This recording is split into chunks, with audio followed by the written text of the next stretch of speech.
8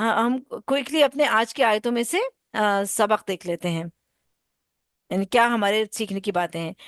تو ہمیں جو قرآن ہے وہ اوتھینٹک ٹیچر سے سیکھنا چاہیے.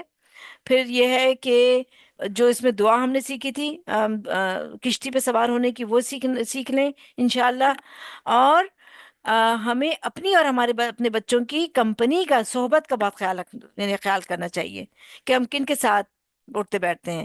اور پھر ہمیں کسی ایسی چیز کے لیے کوئی اللہ سے نہیں مانگنا چاہیے، دعا نہیں کرنی چاہیے جس کے بارے میں ہمیں پوری طرح معلوم نہ ہو کہ یہ ہمارے لیے یعنی اس کا مانگنا جائز بھی ہے یا نہیں، یعنی کوئی ناجائز بات نہیں مان سکتے. اور دوسری بات یہ ہے کہ پھر ہمیں یہ بھی معلوم ہو کہ کیا چیز اللہ تعالیٰ پسند کرتا ہے اور کیا ناپسند کرتا ہے، تو وہ چیز پہ نہ مانگے. اور دوسرے یہ کہ ہمیں یعنی اللہ کی رضا کی خوشنودی کو بھی اپنے ذہن میں رکھیں.